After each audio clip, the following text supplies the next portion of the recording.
accuracy issue too. Yeah. But I'm of two minds on accuracy because I believe that everyone who's communicating is communicating from a story, a narrative they carry. So when we start talking about people are engaging in fake news, right? Well, to some degree, I would never say fake news. I would always say we engage in a narrative that we live, right? Right. But right. at the same time, to say something's man-made is just inaccurate unless a man made it. Am I correct? So that's correct. So back in the day, I think some of us would have rolled our eyes. Oh, why do we have to do that? But if it's a change in the interest of civility, or it's a change in the interest of clarity and accuracy, I mean, the truth's hard to get at. So it's best to be as accurate as we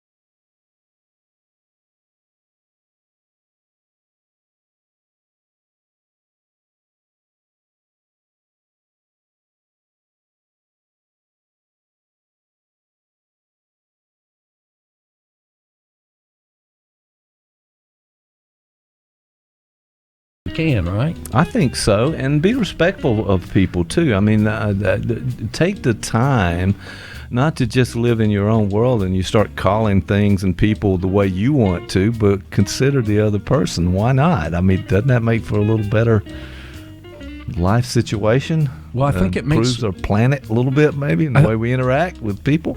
Yeah, to your point, I think that's right. I think it makes your life richer to make life about where others are coming from. Otherwise, you're stuck in the echo chamber of your head. Now, and in my case, that's a bad place to be. Yeah, you don't want to. I don't want to be there all the time. Let's not spend too much time. But that brings me back to your point earlier of the brain in the vat. The brain in the vat, right? Yeah, because you can't unless you're connected. So, how do you get that information out? Well, you take time to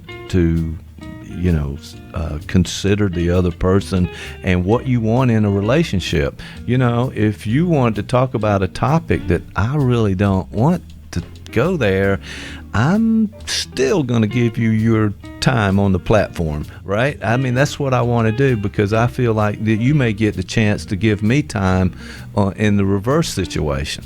So that sort of interactivity is important on so many levels. Incidentally, isn't that a great rule for marriage, right? Oh, yes. So here we are coming up with Valentine's Day. I know you and Peggy have been married since you were kids, 43, really. I think we're coming up on, yeah. Yeah, and Janie and I will be 42, but there's a lot of that kind of thing where both partners in that relationship are probably thinking, boy, I'm giving a lot, for what I'm getting, Right. And that's human nature, yeah, right? You measure that interaction principle. And there's an interactional theory about marriage, too, in that way, that if I give you something, then you have to give me something equal in that reference. And the transactional analysis approach, is very transactional in a way, and it doesn't always work. But a general rule, yeah, that seems to make sense. So I find that interesting, and the idea that one of the rules I think I've learned is, hey, why am I so upset about this particular thing? Maybe tomorrow, 2 or 3 days later, I'm not so significantly wound up about that. So let's bring it down a few notches and not get so upset. So hey, we have our bumps. We kind of consider, how big a battle is this? Am I going to fight this? Is this a war, or is this just a small battle as we go on? So let's consider that in a way too. That's my advice for Valentine's Day so far. Well, what you and Lenore Gillum and Rick Long taught me, Rick, is this whole idea that if I'm interacting with you, then it should be about you, not about me. Right. And I think we have a tendency as human beings. My brother Royce quotes a guy who says, "I'm not much, but I'm all I think about." I think that's a human nature thing. And I've probably said that.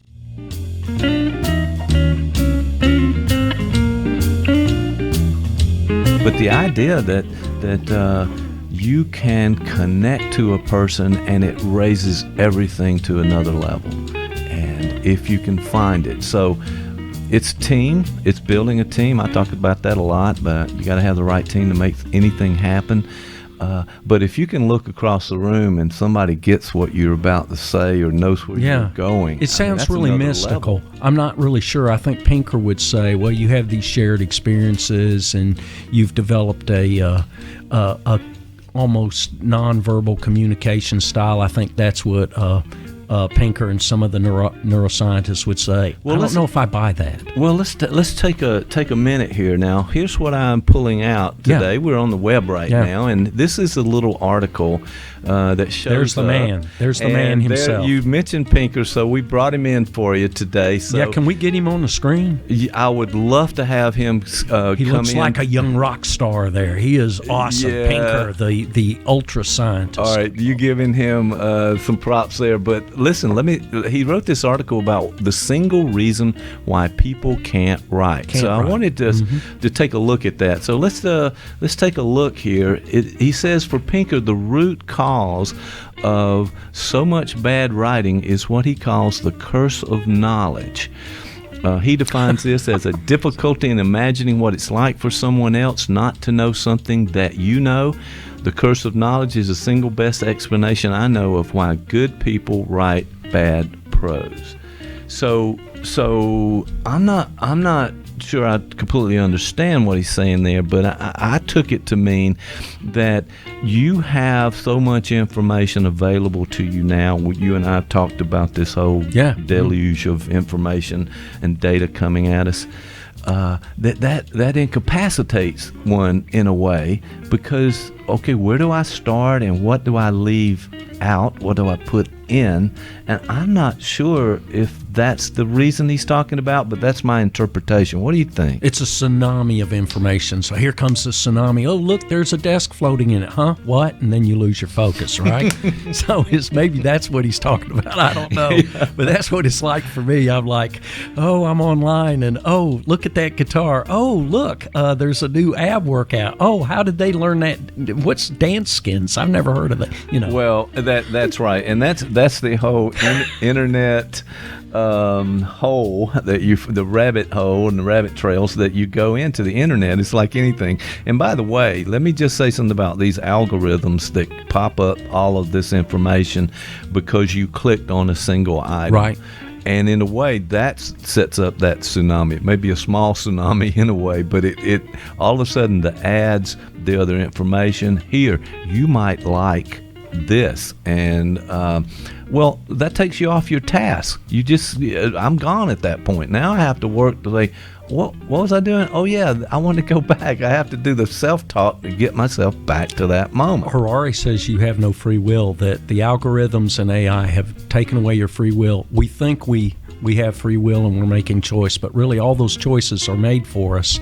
And I was reading by the way, that's a terrible problem. We need to really talk about that. I'm not so happy with that idea. So I was reading the 21 Lessons for the 21st Century, and I read completely through it, and I got so mind blown and depressed that I gave it to Bridget Markwood, my co-author. That I said, here, read this, you'll like it. And I was like, God, I got to get rid of this book. Is what it sounded like. It was overwhelmed, depressing. Well, the other one's the Pinker book about enlightenment. It's how many more graphs do you have? Okay, I understand you're the prose king, but really, one more graph? I'm completely lost now. I think he likes this idea of having evidence to back up what he's saying and proof, and it's in a way, I think maybe he likes the shock value that comes along with when he says, oh, you're thinking this?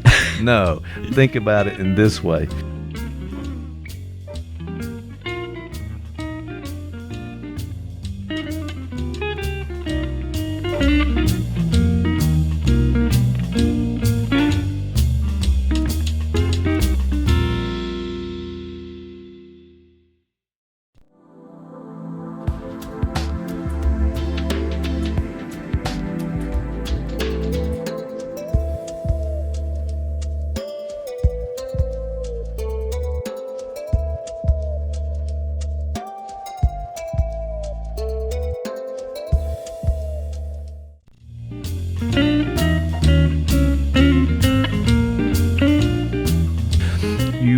build a team of people, sort of like-minded on that particular topic, and then you must have a lot of conversations about things and give and take. Is that part of it? Not for me. Okay. Not for me. It's all about synergy, and it's really so analogous to playing music, you know. Right. So I like that. You see a lot, yes. You know a couple of musicians, and they're great musicians, and you've seen them play, and you go, I want to sit in with them and jam, and you get together, and nothing happens. Nothing's going right.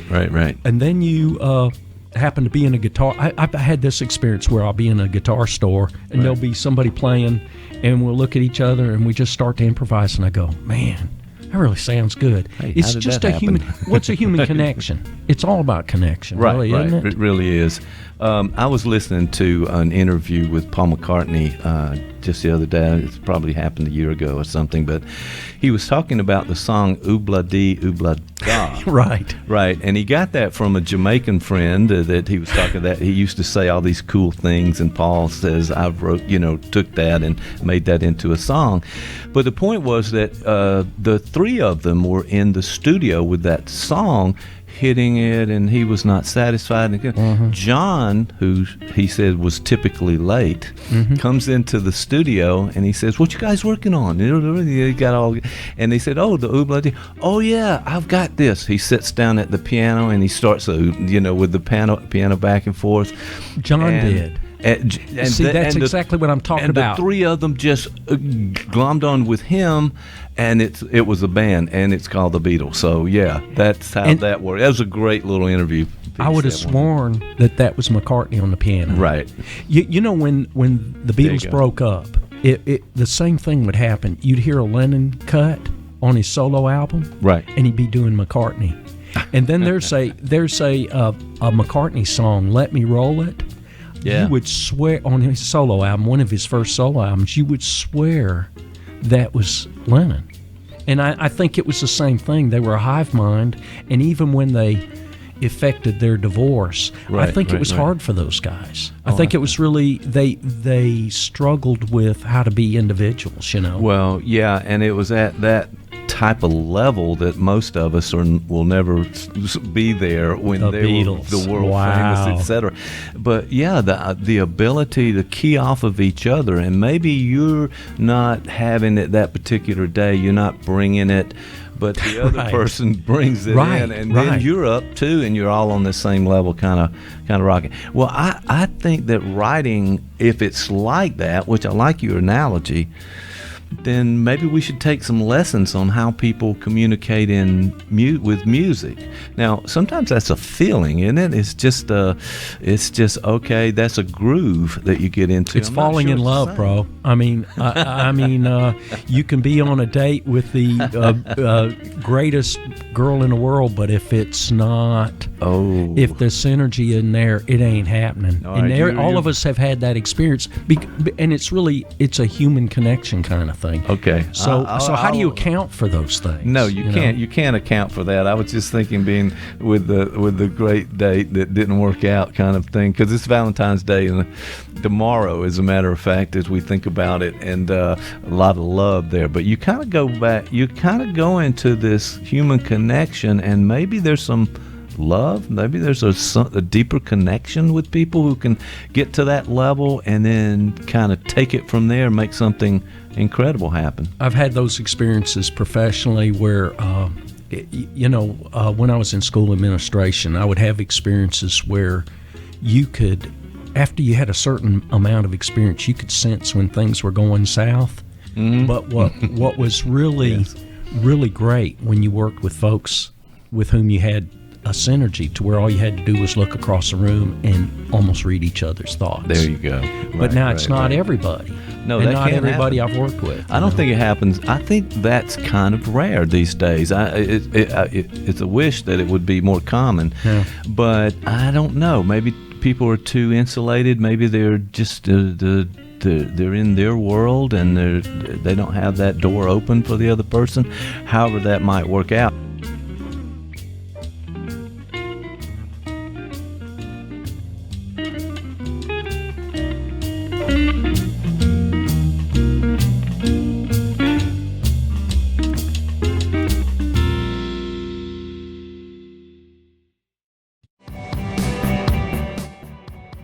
that kind of stuff. There's room for that too. It's funny because as we're talking about this, I could see where the stories that we tell ourselves and that we project through splitting and projection often keep us from an emotional truth that we may really be starving for, right? Right. One of my favorite cats is Wilfred Bion, and he says that that That's a good point. we need the food of the truth, and we will starve if we don't get it. And a mind that is cut off from that withers. And so I could see that any time, and I gave an example of Prager University, and oddly enough, I have watched a number of those, and they're not geared toward me, trust me, but I watch them. And they often make me really upset. And the goal would be, when I watch one, my first response is, bunch of regressive morons with their, whatever. And so you can literally see me attempting to, whatever emotional truth is embedded in this experience, I am quickly an attempt to maintain my own sense of personal narrative and history. I am here and they're down here. I literally, as opposed to saying, okay, the person went to a lot of trouble to make this, and part of it may be to troll me, but I don't think so. There's something about this that's important to them. Can I find the heartbeat in this, underneath all this? And then if I can listen to theirs, I also might be able to hear mine. And there's the potential for us to be able to meet somewhere in there, right? Right. I think that, I was talking to a family member over, and a section of my family are very conservative. And, at one point they were talking about paying off student loans. And, there's a program that under the Obama administration where if you work in a counseling center, you get your loans paid off. And so we were talking about it. Oh, okay. And she said, family member said, well, it is really expensive paying these things off. And it's her way of saying, I don't really support this. And if she were to say to me, a family member were to say to me, I worry that this is one more thing that gets us in debt and has the potential to keep us from growing in the ways that we need to. And so I worry about this.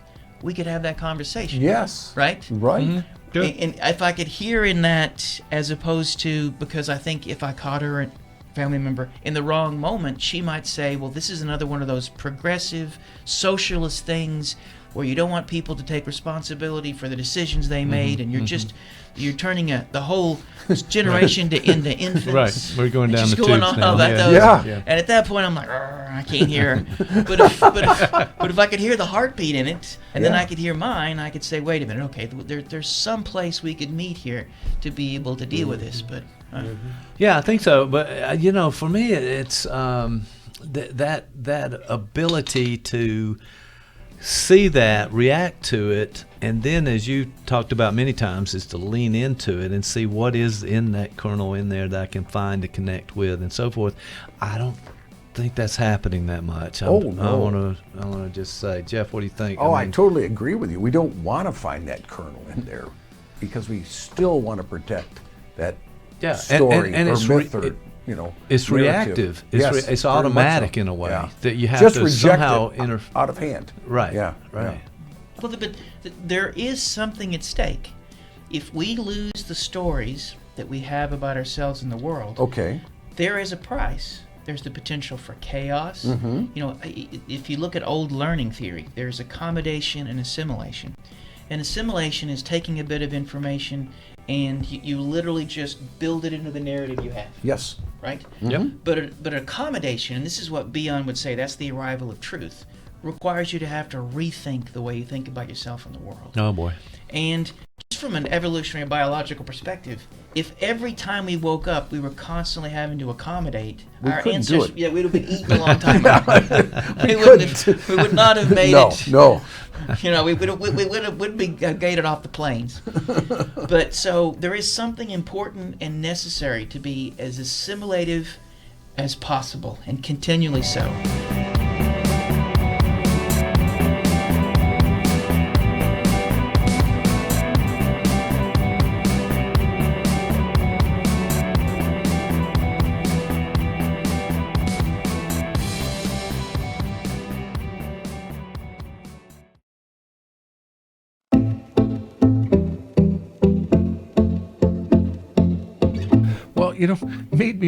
Made me think about all these ideas.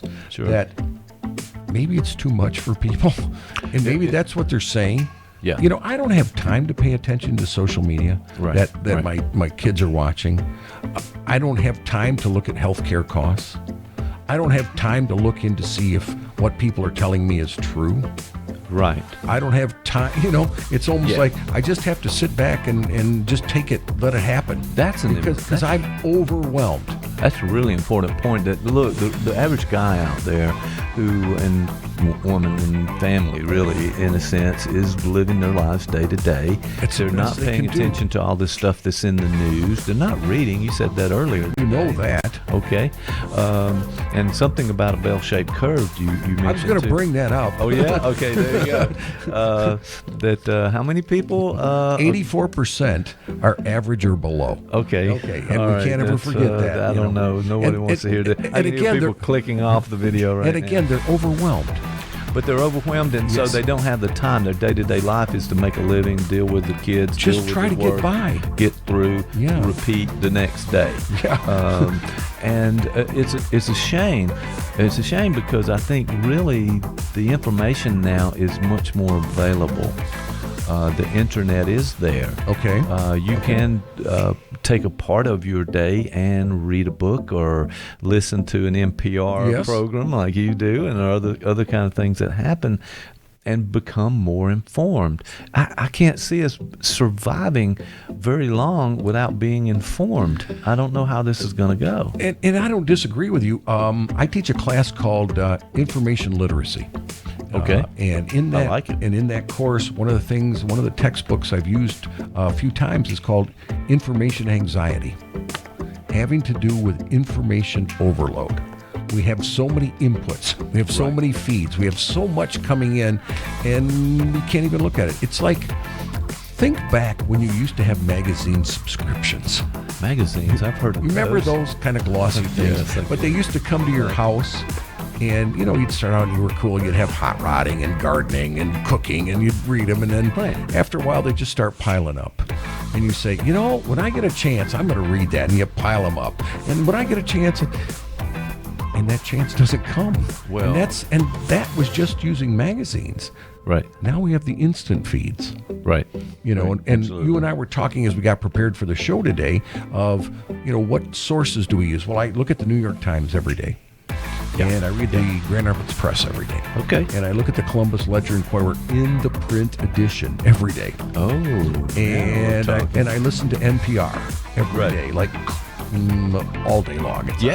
And I'm trying to get all these news feeds, but I stay away from social media. Okay. I mean, now and then I'll look at Yahoo when I get on, and I'll see all their, you know, the trending stories. Things. Somebody's wearing a dress made by somebody at a certain thing or something. I don't know. Yeah, something happened to this person, or but again, it's so much information. It is even for me. And then what happens, I think, too, is I've come across these news feeds and these it's sort of corporations, it's industry now, where they summarize the news for you. Oh, yes. You don't have to read the entire article, my friend. We'll give you a blurb of 3 or 4 sentences, and now that's all you need. Moving on. Well, there's something wrong with that, right? Well, one of the things that we talk about in that information literacy course is if you're getting your information that way, somebody's screening it for you. Somebody else's biases are determining what you're going to be fed and in what form it's coming. So they may leave out some parts that you would think are very important, and they deliver something that is not that, but you don't have any control over that. Well, and it'd be the same as if I read the newspaper and then tell you what's in it. And I'm going to tell you the stuff that's important to me, and I'm going to give it the slant that's important to me, and if it's not that important, we may not even get to it. So then you hear me tell you that, and you talk to your friend, and you say, hey, I spread it, by the way. Exactly. Right. And that's what's happening on social media the same way. Yeah. We're picking little bits out. Yes, that's what. And that's what we're putting out there. And so again, you've got all this bias and all these filters that aren't necessarily your filters.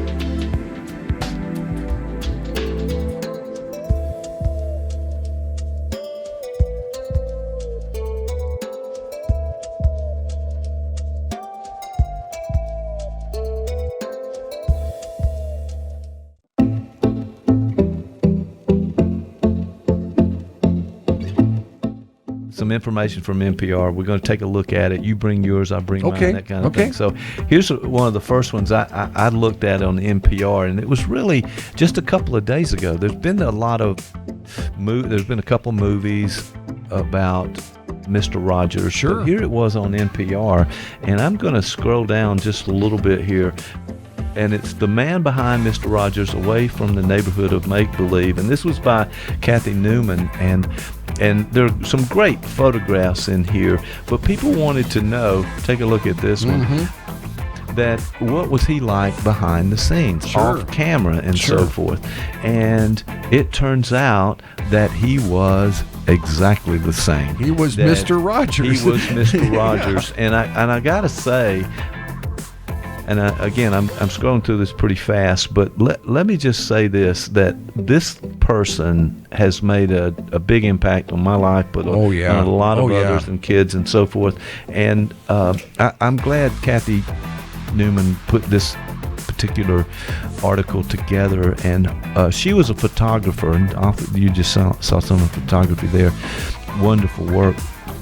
But she was saying he really is. He cares about kids. It's about heart. Yes. He believed in that. Yes. You can't paint a negative view of this. This guy was genuine. He was authentic, and he loved kids, and he helped kids and set a tone here that it'll be hard to replicate in any case. And there's two things that I always think about with Mr. Rogers. And one was when he testified in front of Congress about public broadcasting. It was because of what he did. We have the funding, or had the funding we did for public broadcasting in this country. And the second thing is children dealing with grief when something bad happens in their life, and how concerned he was, how well that would play, how well that would work with children. So I always remember that. Yeah, I think for the most part, it is an amazing thing, and we're going to get into more and more NPR news and ideas and concepts and articles that come up. So we'll start that next week full blown. But I did want to kind of put this in to kind of jumpstart. I like that. I wanted to see what it was all like. That was nice. All right, so let's take a look at some of the local news. Now, you say you read the newspaper. I read it this morning. The actual paper, not the digital version. I only have to read the darn digital one on Saturdays because they refuse to print a paper one on. Okay, well, we don't have that hard copy. You're going to have to take that up with the Legend Inquirer here. I bet you can count on that. All right. Well, here's something out of the paper, and this was really interesting. And very quickly here, this last of the World War II legendary Flying Tigers dies in Columbus. He was 99 years old, and what a wonderful way to celebrate a man's life in this. I saw that article. I thought that was great. Yeah. Absolutely lovely. And I also wanted to share a website here. Now let's talk about, so we've got NPR, we've got the local news, and we'll start next week full blown with this. But right. There's a category I called "What about people?" Well, I did a little. I like this one. I did a little search. It goes with your 85% or average or below, and in the world. So I looked up this guy, went through some things about people, and he's got a very interesting idea. So let me spend just a minute. What are these 12 stupid things? Well, we talk about people can do stupid things occasionally, but this is Mark Manson. Okay. And if you would just allow me a little bit here. Here's the guy before we get into it. Who should you take seriously? So here's this author and thinker and life enthusiast, Mark Manson, and we may come back to him again, but he has put together a real interesting idea. And here's an article called 12 Stupid Things People Care About Way Too Much. I like that. All right, so let's scroll down. That could almost be your list, Mike. You could come in every week with 12 stupid things. Yeah, I may be able to do that real quick. I know you can. So just real quick, and we won't spend much time. We probably need to spend more time on this one for sure. But whose fault is it? Does it really matter in the bigger scheme of things? I'm fighting you about this and that, and what does it mean? We always got to blame somebody, huh? Well, here's another one. Celebrity and sports gossip. Do we really care what Kim Kardashian thinks about something? something. We must. We give it that much attention. Evidently, we do. Sexual jealousy, being right, national politics, trying to impress other people. Hey, don't you think I'm really smart over here, Jeff? I'm trying to do something that's sort of intellectual. Well, that's why you're always putting things out on social media. And, Goodness trying to gracious. impress me. All right, I'm being offended. I just offended you now. Yeah, you just did, and I can't believe. There'll be probably an act of violence to follow. Well, wait, hold it. let's don't go too far with it. But I'm just saying that's from the article. Being offended, sort of the fake version of that. I'm offended that somebody said something about someone else, and now I've got to put my 2 cents in there. Or that you were open and honest. Buying a bunch of nice stuff. What is nice stuff? I'm not really sure. Impressing people, but feeling better about yourself and buying luxury items and buying all of this stuff to make you feel a certain way. Is that nice stuff? Because I wasn't sure. Waiting in line for 36 hours to buy some new product the day it's released. I know you've done this a lot. I've never done that for a product in my entire life. I've done it for Jimmy Buffett tickets. Okay, I've done it, but it wasn't a product. It was Jimmy Buffett. Come on, we gotta, Number 12, hiding my flaws. Yeah, people fall in love with each other's rough edges. So what he's saying here is being authentic, basically. Wow. And you're trying to put on a front, as my son used to say back in the day. This vulnerability, who you are, and he quotes this of Mike Tyson. Of all people, right? A guy that we're always looking towards. Just because you're famous doesn't mean you're successful. Okay, and so generally speaking, the idea of being famous is something. Get the other words he has there, though, what you could replace it with. Just because you're popular doesn't mean you're successful. Right. Or just because you're intelligent doesn't mean you're successful. And those all fit. I think that was a good one. I like it. I'm glad. So we may come back to Mark Manson again in the days to come and see what his ideas are. But I just wanted to start this whole episode with a new format that we'll be looking at next time, and we're still going to allow you, Jeff, to rant anytime you want to. And I like the lighter note at the end, Mike. It's a good way to end. All right. I tried to do that with marijuana, but Okay, yeah. I was wondering where you were going with that. We'll take a look at that. But listen, anytime I get to talk with you, my friend, it's a good day. And so I appreciate you being here in the studio. Thank you. And nobody does talk like Jeff.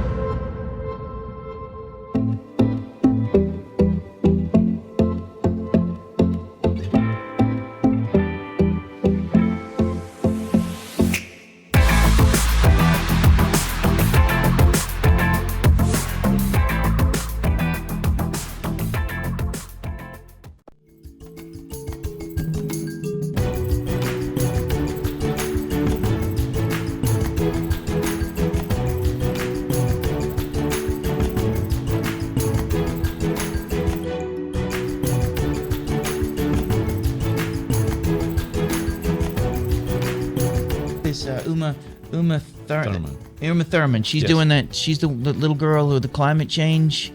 Uma Thurman. No, that's No.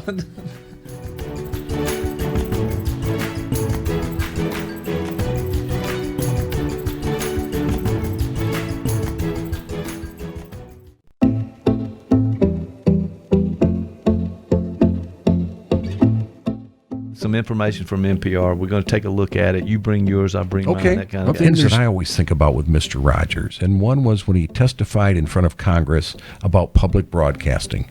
It was because of what he did. We have the funding, or had the funding we did for public broadcasting in this country. And the second thing is children dealing with grief when something bad happens in their life, and how concerned he was, how well that would play, how well that would work with children. So I always remember that. Yeah, I think for the most part, it is an amazing thing, and we're going to get into more and more NPR news and ideas and concepts and articles that come up. So we'll start that next week full blown. But I did want to kind of put this in to kind of jumpstart. I like that. I wanted to see what it was all about. That was nice. All right, so let's take a look at some of the local news. Now, you say you read the newspaper. I read it this morning. The actual paper, not the digital version. I only have to read the darn digital one on Saturdays because they refuse to print the paper one on. Okay, well, we don't have that hard copy. You're going to have to take that up with the Ledger Enquirer here. I bet you can count on that. All right. Well, here's something out of the paper, and this was really interesting. And very quickly here, this last of the World War II legendary Flying Tigers dies in Columbus. He was 99 years old, and what a wonderful way to celebrate a man's life in this. I saw that article. I thought that was great. Yeah, absolutely lovely. And I also wanted to share a website here. Now let's talk about, so we've got NPR, we've got the local news, and we'll start next week full blown with this. But right. There's a category I called, what about people? Well, I did a little. I like this one. I did a little search. It goes with your 85% or average or below, and in the world. So I looked up this guy. Went through some things about people, and he's got a very interesting idea. So let me spend just a minute. What are these 12 stupid things? Well, we talk about people can do stupid things occasionally, but this is Mark Manson. Okay. And if you would just allow me a little bit here. Here's the guy before we get into it.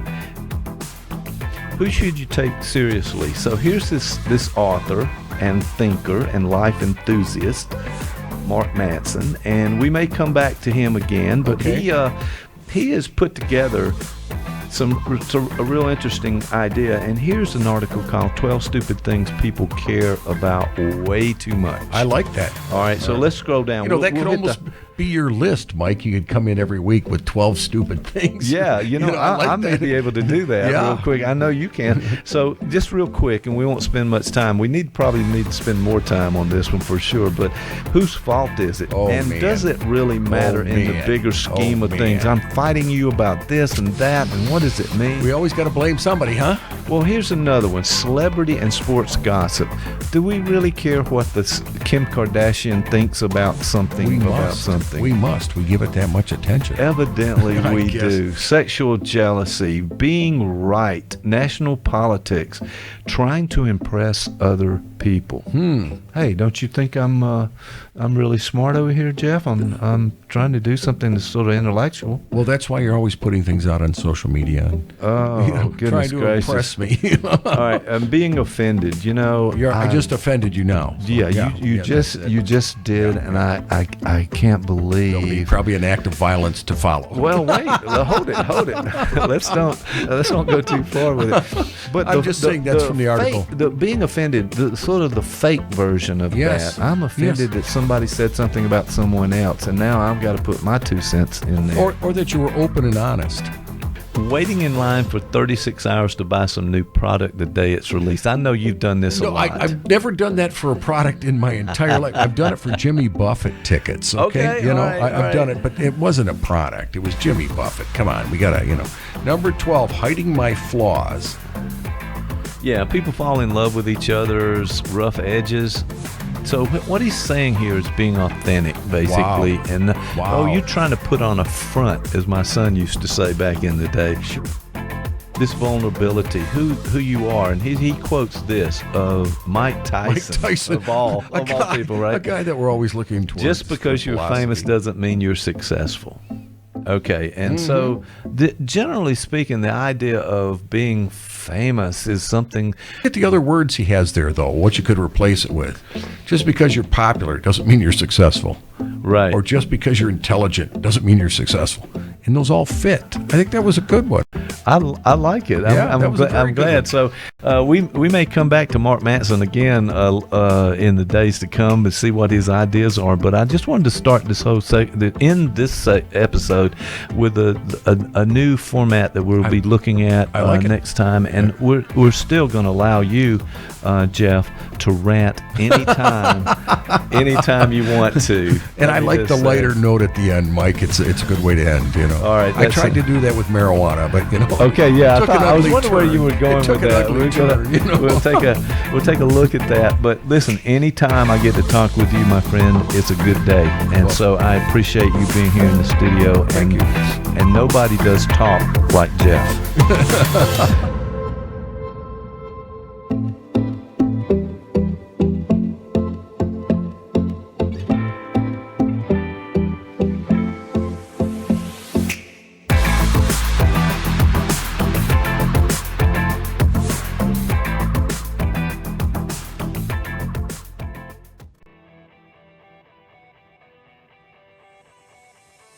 I think too that there's emotion that are connected with music, and it's sort of a feeling that you have connected to, well, not only the music itself, but the event that you're at or the situation. You see them in concert as opposed to at home. Right. With headphones on at 2 a.m. As a teenager, that was sort of those headphone moments. You would sort of. I remember hearing.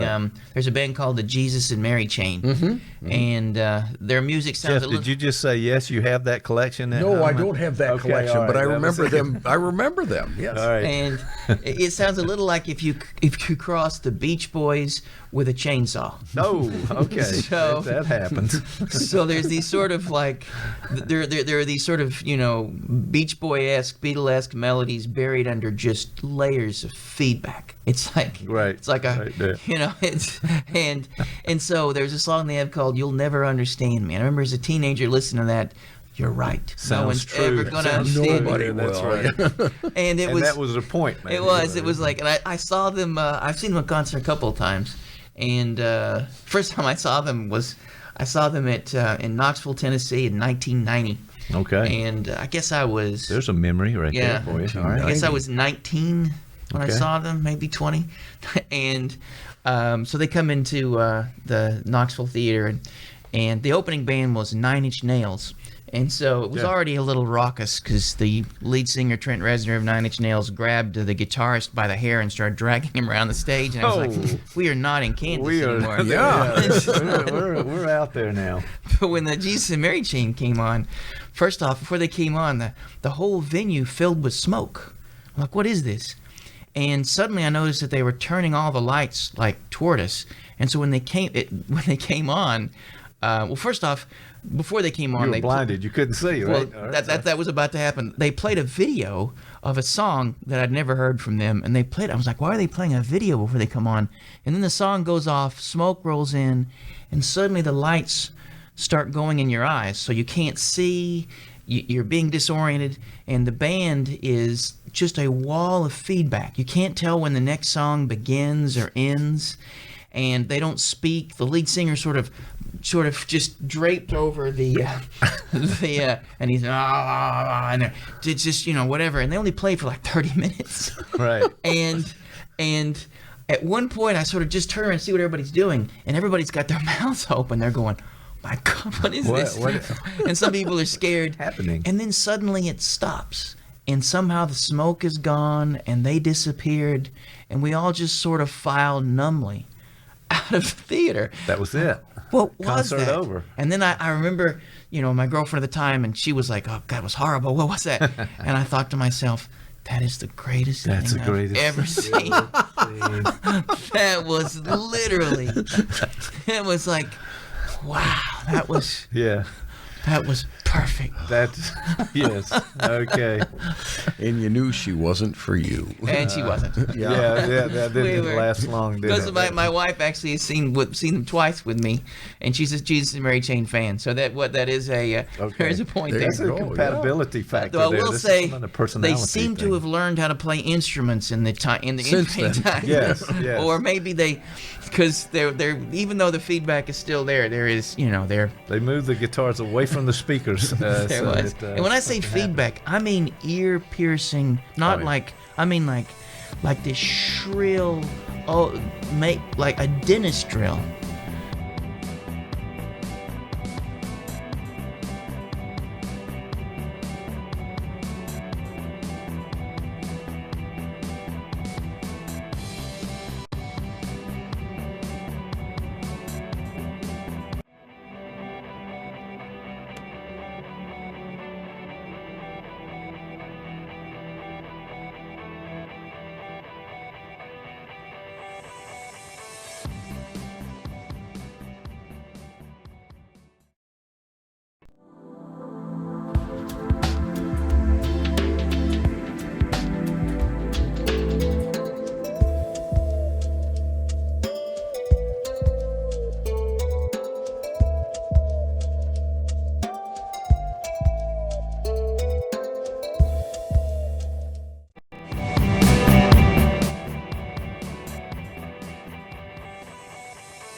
And welcome to Got Therapy, everyone. So here we go. It's a little crowded in here, though. It's a little. It's like a group session, huh? Yeah, there's. Well, we don't know where this is going, but I just can we change the name to Got Group? That's Group. It's Got Group Therapy. Maybe after this, need therapy. Yeah. This is Pod Gang. This is a gang podcast, I think, of some sort. It is. So everybody doing okay? Doing good. Are we doing Yeah, all right? we're good. Yeah. Okay. I tell you what, I ate my weight in fruitcake. Nice. Do people still give fruitcake? I've got. That's all we eat on the holidays. We're a fruitcake family. My Yeah, extended you are. family. It's a lot of nothing but fruitcake. Really? It's just fruitcake. Wonderful. Man. So I have no idea about this, but I had it was sneaky of me to invite people in and not tell them what was up with anything. So We were hoping for gang members. I told him as a gang we're going to have a gang Give them podcast, signs. and this is kind of a gang, So maybe that's what it is. And my thought was, why should this be different from any other podcast? Any other- I mean, I never know what we're going to do or what we're going to say, and so And then an hour later, we still don't. We still don't know what happened, what just happened. We've Exactly. killed an hour somehow. We've done that. I hope much. at some point I say some things I hope my mom doesn't hear. Yeah, That's almost every. That's a every guarantee. week, yeah.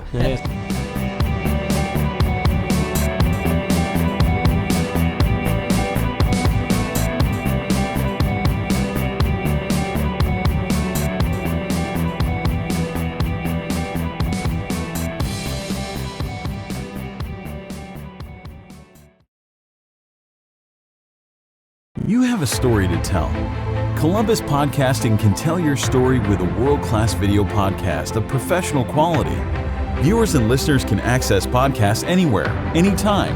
ColumbusPodcasting.com. Give us a call today. But You see, you can't bring a certain group of guys together here and put mics in front of them. It's Things that- happen. Those things happen. But those folk, like my son, he has a digital mind. Like for him, a book is a very different thing, and so you can already see Antique. that he is built to navigate a space that I am already out of step in, Right. and so we have to grow. I like that notion when Beyond says that we have to continue to grow the mind that we need for the world to come, and everything we're talking about to some degree is how we as a society and individuals grow to meet this world that's coming. And that's not easy.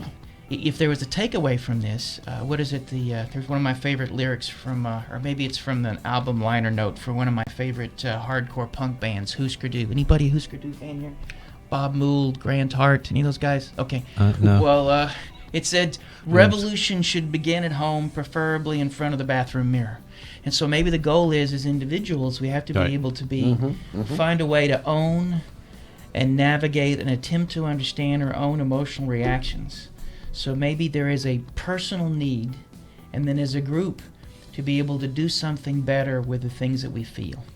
Maybe? Yeah. I'm with you on that. Beyond. Always good to bring up Beyond. Well, I appreciate this discussion today. It's been great, and that's about it.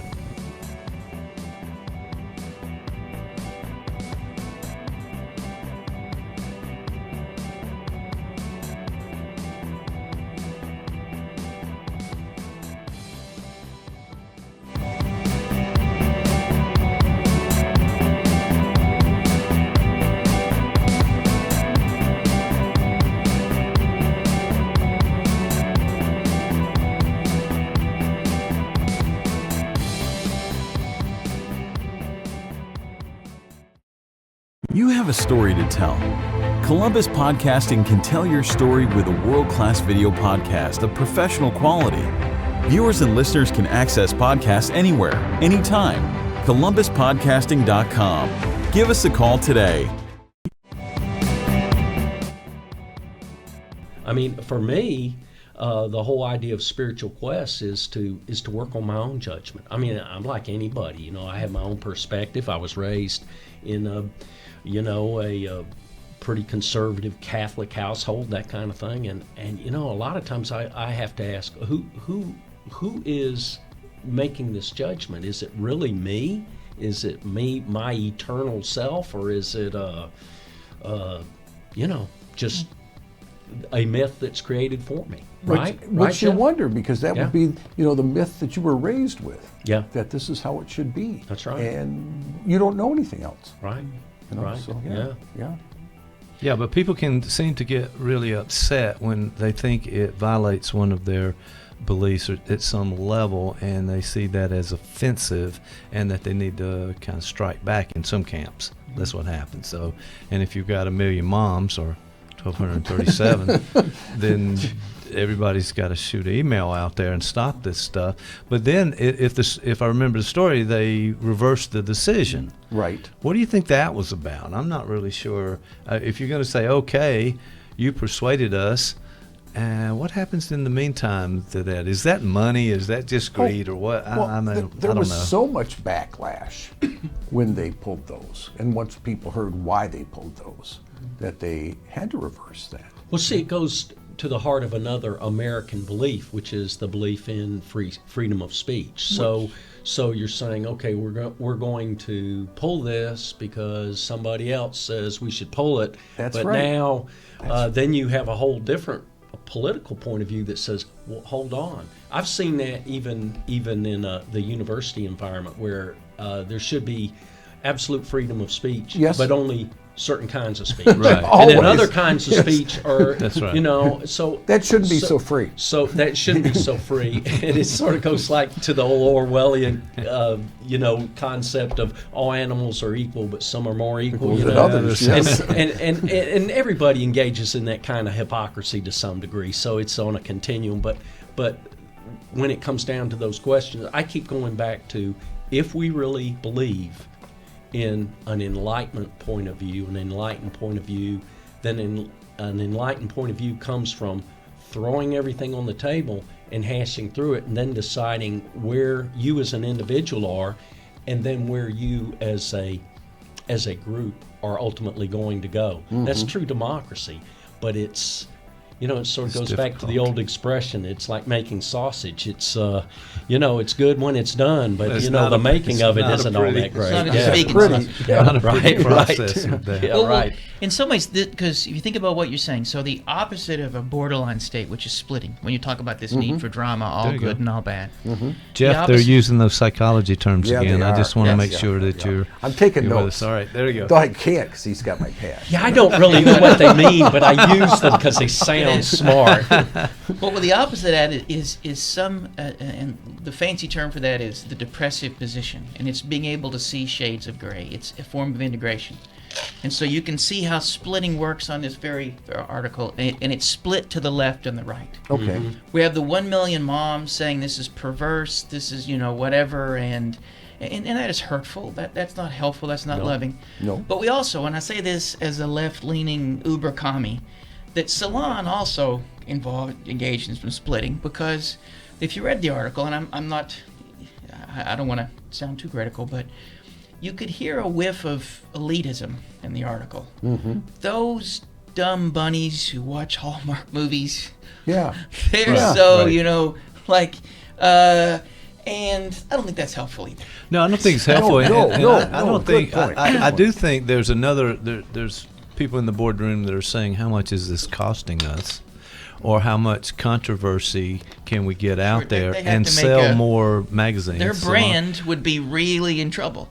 Right. But I suspect there's also, and because I'm not cynical enough, but I suspect there are also people on the board saying, wait a minute, we wanted to include that commercial because we really want more people at the table. We want people to feel accepted. We think we have movies that make people feel good. Doing it for the right reasons. And we want as many people to feel good as possible. If I'm selling donuts, I would like everybody to have one of my donuts because I think you're going to like this thing, right? So I think on some level that's probably a play.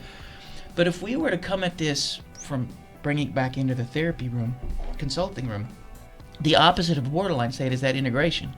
And the goal would be, like, if somebody's protecting their narrative and their story, one of the goals you get to have them to do is to be able to lean into their pain without too quickly needing to split and project it off. So to be able to say, if we had one of the 1 million moms in the room, to be able to say, okay, what is it about this commercial that causes you so much pain? Sure. This obviously hurts you. We don't start with saying, you unenlightened, fascist. Race, fascist, whatever. That's not going to help. Keep those to yourself. Not going to help. But you could begin with saying, okay, what about this bothers you? And if they could articulate, then it may help them with tolerance. Doesn't mean they have to accept it, but they can tolerate the fact that there is now a place at the table.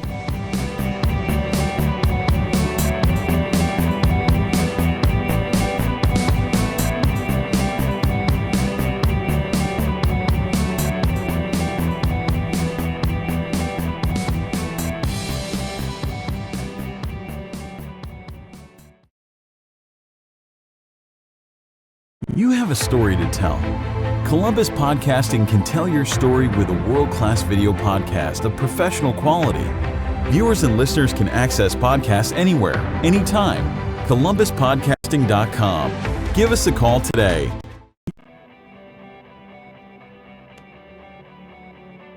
So that's the first one that popped up, but there's so many more out there that connects with a place and time. Listen to the lyrics of that song. That's a really dirty song. You ever listen to it? Yes. Yes. I don't know. That is what you quoted earlier. We don't listen to the lyrics, right? That's all I listen to often is the lyrics. From when I was young, I learned lyrics to songs, and all of a sudden the words would pop in my head, and that's all I, and they'll come out like in conversation or too often. but in that's another one of the subsystems that and there is we talk about this in therapy. Like if I'm talking with someone and a lyric comes into my mind, it often helps me to understand what's going on in this moment that I otherwise couldn't know. Okay. Like I remember I was I've used this example 1,000 times, but I was grading papers or tests or whatever out in front of this was before Davidson Schuster building was built, and I'm doing, and suddenly there are people around me, and the Elvis Costello lyric, there's a song called "This Is Hell," "This is hell, this is hell, hell is heaven in reverse," and why is that song in my head? And then I realized, wait a minute, these people are really annoying me. I really am. All this time I've been exerting all this energy, and people are like, this is hell. That's where I'm at. All right. So. I need to do something about that. One of the lyrics in that is, "My favorite things plays again and again, but it's by Julie Andrews and not by John Coltrane." There you go. Yeah.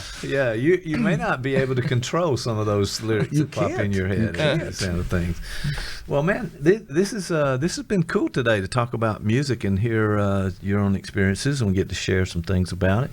What's the final word on music? Is there anything we can do from a mental health side? Is it comforting? Can I go listen to that song when I'm down, or how do I do? You should engage as many activities as you can that'll help introduce you to yourself.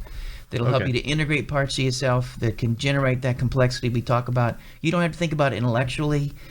We've talked about music in a way that could preclude the possibility of some folks just enjoying it. it's enough to just do that. Right, but, right. Without a big purpose. You started out by asking the question, what is the purpose of music? Mm-hmm. So do you have an answer now that we've talked about it? I like the idea that there's this notion by Schopenhauer, and he said that all great art must be useless. And there's also a lyric by Elvis Costello, what shall we do with all this useless beauty? Well, it needs to be useless because utility is only such a small fraction of what's asked of us in the world. If our job is to dig ditches, then it's certainly important that we dig the ditches we need to. But the rest of life is something else other than that. And I think art, beauty, all of it should be wonderfully useless. So it has utility. That's certainly important. Okay. But its utility is in its uselessness, I think. So. Okay. All right. Rather profound in a way. Yeah, play with and use all the crayons in the crayon box. There you go. I think we've talked about. Jeff, good to have you here today, thank man. You. Thank you for being here. All right. With that, I guess we'll stop there. We'll see you next time.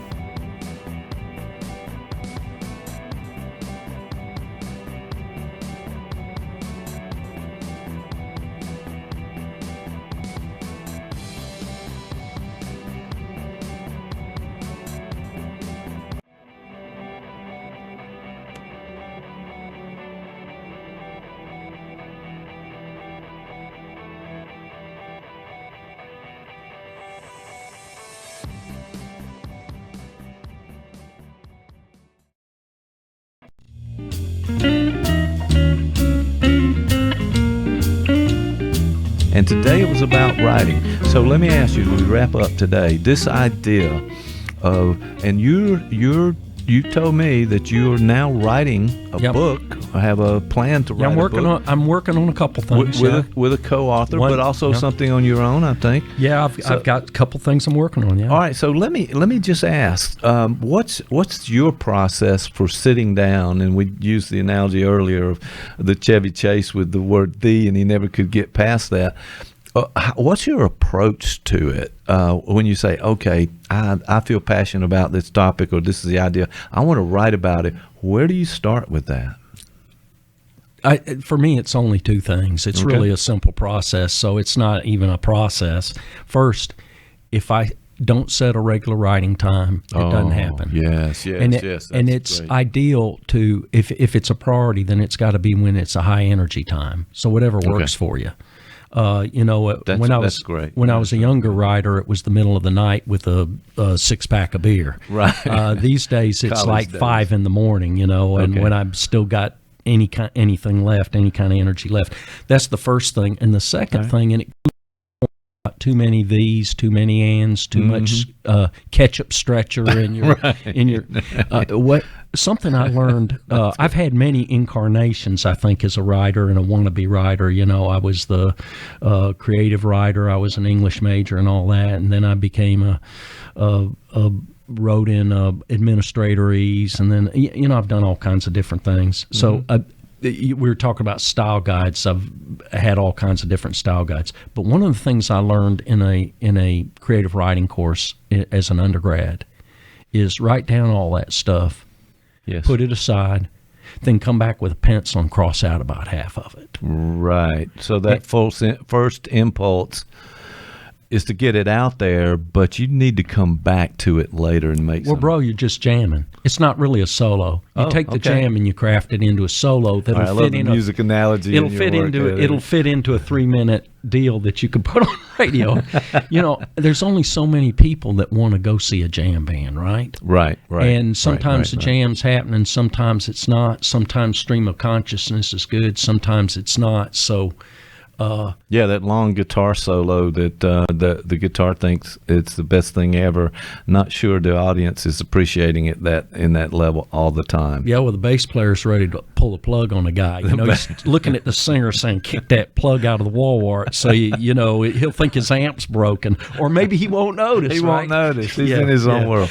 Yeah, but that whole idea, because there's two things. First, the first time out, you don't want to get in your own way by second guessing everything you're putting down. This is me now. It's not everybody. No. That's a very good point, because that's the block right there, Yeah. and you have to freeform it at the start. You have to just say, "Hey, we're not choosing the final draft here. We're brainstorming and throwing everything out there that comes to mind."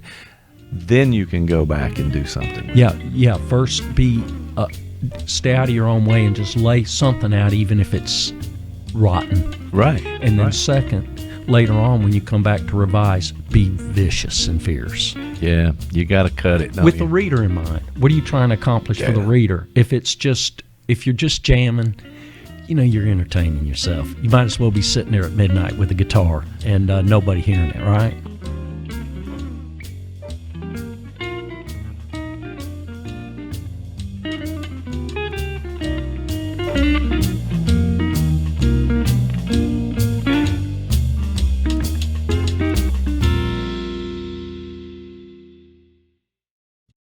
Don't confuse me with the facts, okay? Okay, there you go. And then I want to go back around when we were talking about categorizing people. Right. You were trained to do that professionally. Mm-hmm.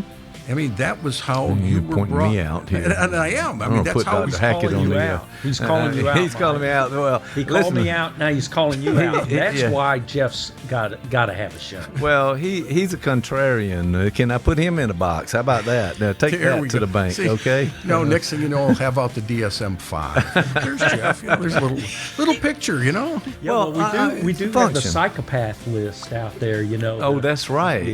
Hey, did you see from the psychopath show? We had the talking points list. Oh, no. Yeah. How you can, whether you're one or whether you want to become one, we got the And there's some real positives on that. Look at Tony Soprano. Right? That's right. Well, right.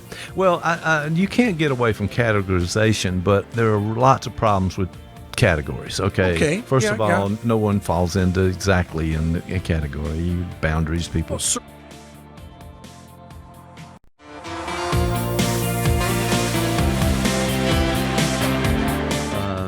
There's some evidence, and I think, coming across this evidence, reading it, and trying to, make sense out of it, does cause a bit of disruption to the way that you think. It's first of all, wait, that's not what I thought it was, so I'm going to push back on that. Yeah. And then as you begin to think about it, hey, wait a minute, there's so much evidence to say that this is correct.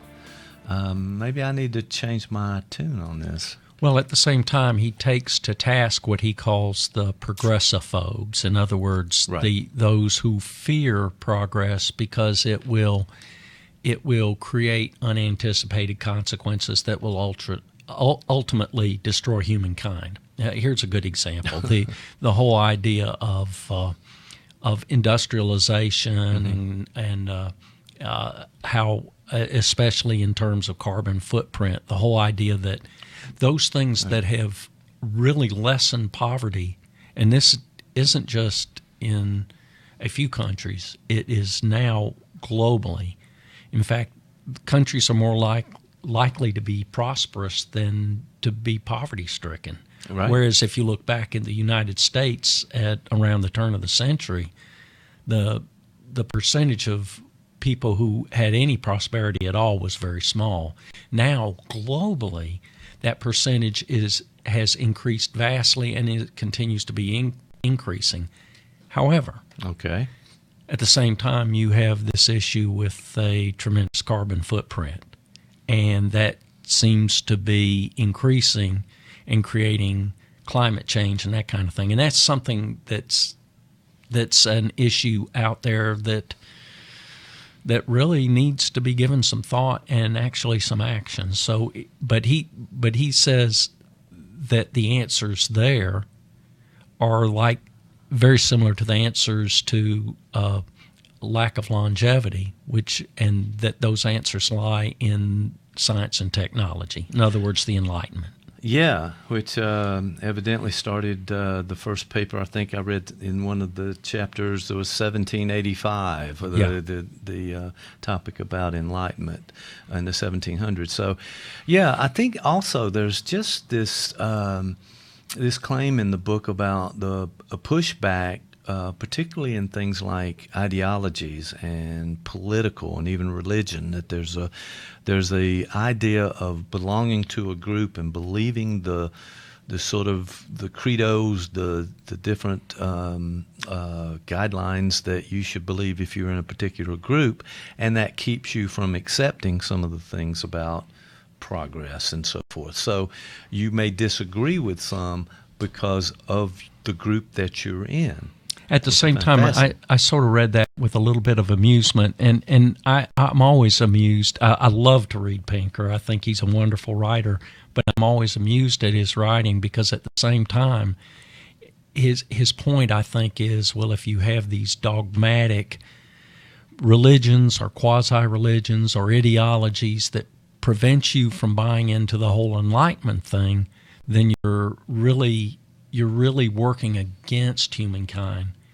And at the same time, I'm thinking, yeah, but hey, bro, you have your belief in science, technology, and the Enlightenment, and as I look at it, it sort of reads like, I hate to say it, a religion. So, there's an irony there. Be careful where you point the finger. There may be more pointing back at you, as they say. But that's not to say that those points are off base. But right. But he also has an ideological approach, and it's the total belief in the can-do, science will solve all issues, and but he's got a lot of data to back it up. Yeah, I found it interesting that it was about being rational a lot. In several chapters, they talked about just rational thinking can help you through the problem. Yeah. What is your best option in this moment? And also taking that onto a grander scheme for some of the problems we have worldwide. But yeah, you can solve things in that way, and certain political beliefs may interfere with that. Yeah. So, I mean, early on, I think he made the push for more education, better education. What'd you think about that idea of how he was talking about you, in a way, you're just not educated enough if you can't use rational thinking and figuring out problems. It's sort of threw a rock there at education as we know it. Well, it goes back to the discussion I was having with our contractor this morning, the internet contractor, and the idea that what really has a tremendous effect on what students do as far as behavior at school is by educating them. And the longer I was in it, the more I came to believe this. It's almost counterintuitive, but I really strongly believe that the more you showed students what an outcome would be from a behavior that wasn't desirable, the more a student would say, I just think I need to do better. And you would see a drop in, say, undesirable behaviors, fighting, disruption of class, that kind of thing. And there are other things that feed into that too, but just the fact that you sit down and discuss with a student what the outcomes of his or her behavior is going to be has an incalculable effect on that behavior.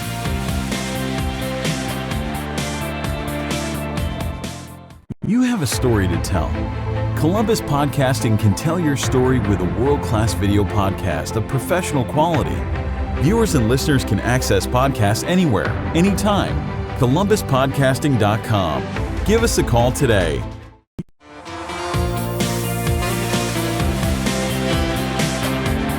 Because taking back in your idea of education, there was a big push a while back for data-driven decision making. Right.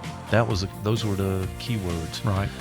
Sort of the buzzwords in education, probably in other places as well. Yep. Maybe even in government in some ways.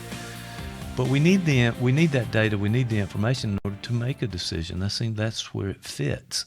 And then we've got to have lawmakers and people in government and the support of the general population to say this is an important issue. This is something we we'll all be better off if we tackle it and come out with a good solution for it.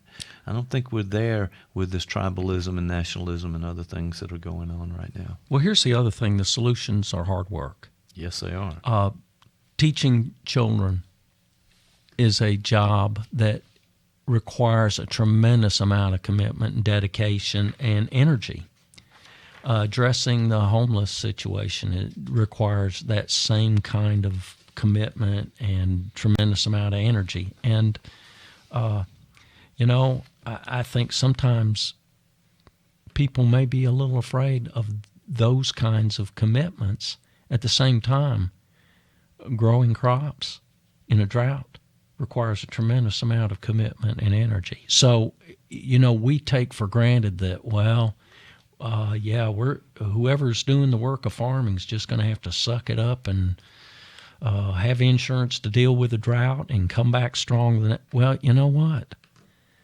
I get that that's, if we're not successful there, we don't eat. But at the same time, if we're not successful with educating our young, then we don't have a strong economy. And if we're not successful in addressing mental health in a homeless situation, then who are we really as human beings? Yes, that's a great question. Who are we, and what do we want, and how do we flourish in life? What is this? I mean, it's almost one of those basic questions, and I think he sort of addressed this at the beginning of the book, but I've heard others talk about this idea of really, it's an existential question. What are we here for? What do we do with our life, and so forth? He mentioned at one point the goal of maximizing human flourishing, life, health, happiness, freedom, knowledge, love, and the richness of experience. So we've got this life to live, and we probably should do a better job thinking about how we want it to be, and then acting on that and moving in that direction. Those are kind of tough questions for a lot of people who are just day to day. We're trying to figure out, how to pay the bills and how to move to the next thing, but I think that those are the big questions like that, and the ones you mentioned about mental health and homelessness and the problem with that, and coming up with a solution, coming up with a plan to deal with that so that all people can flourish and have a great life experience. Why not? Look at the trends that he's got in his book. Everything's getting better, so to speak, in quotes. But, why aren't more people enjoying it, and why are we sort of stuck in some misery somewhere? Big questions. My only response has to do with me personally. And this is sort of a bellwether month and year for me for a lot of reasons. But you had asked me, I had mentioned to you earlier that I had been on a retreat. It was sort of a personally self-imposed retreat. I didn't go anywhere. I just hung around the house, did some reading. I really, when you said retreat in your text, I really thought, wow, he's with a group up on a mountain. Up in the Rockies, and you're doing these kind of things. But it's even better than that. This was a retreat you took for yourself, and I think that's a great idea. And I just wanted to reflect on some things. And one of the outcomes of that, I sort of looked back at my life and looked forward too. And I found that the times when I felt the most alive and the times that I was the most effective were not the times when I was about me, myself. They were the times when I was about a mission, or about I was about Columbus State University, or I was about the Phoenix City Schools, or I was about the Alexander City Schools, or I was about my family. Those times when I was about me and what did I get and what was going to be meaningful to me, I found that I just sort of lost my way. So that's a gut check, and every day we all need one. Every day, I think it's a battle to make that realization for me. I don't know if that has anything to offer about a lot of these things. No, I think it's great. And to take the time out, I guess that is kind of an issue that, well, I wanted to say something about reading a good book, or reading a book like this that has so much information on it, and we're reading less. Mm-hmm. Oh boy, that's kind of another podcast, isn't it? That's a whole nother thing. But I do think you're on the right track where you take a break, you do some inventory on what you want, where you're at, what you're going to do. Don't we all need to do that? And I'm not so sure everybody, the Joe walking up and down the streets doing that. I want to wave the flag out there and say, hey, stop and think, reflect, be introspective, think about the future, think about the past, figure out your next steps. And it's not about you. It's about how you can help other people. And as soon as we get everybody on that train, I think we're going to be better off. In full disclosure, though, anyway. When I was working full-time and had a lot of responsibilities on my plate, it was a lot more difficult. As an old retired professor, I actually have the time to do this. So I'm not advocating it necessarily as, hey, I did it and, that kind of thing. No, but I think it does make sense. And I'm all about folks taking time out to really think about what they want and how they're going to get it, what's stopping them from getting it. Making good decisions that not only affect themselves but affecting others. So we try to do that in our counseling efforts, and I think it's something that we probably need to do as individuals.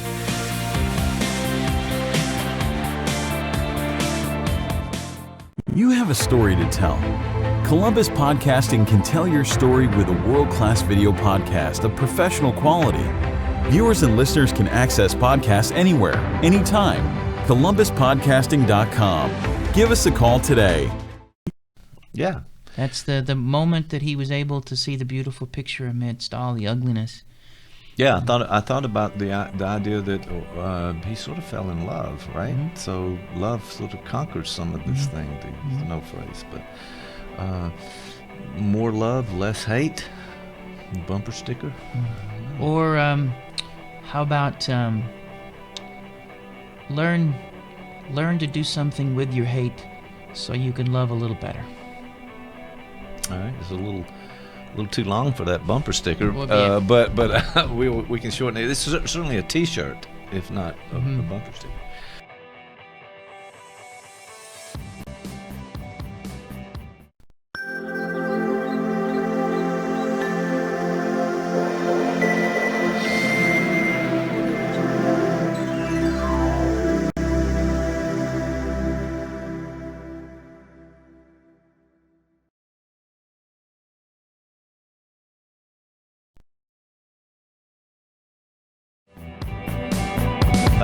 It's very much so. We're so polarized we don't work things out anymore. We don't. It's party before the people. And we have to go back to thinking about our people, not our party. Right. And we're so divided on that right now. This has been a long time coming like this with the... It has been. With the way campaigns have been carried on, and state legislators are sort of dividing up counties into this thing, and the gerrymandering that's happened in so many different ways that now you've got a smaller group controlling everything. Mm-hmm. That's not democracy, is it? No, and the whole gerrymandering thing is, again, that whole push where the party in power wants to stay in power. Yes, they do. So they're making it so groups that, even if they outnumber them, can't get control.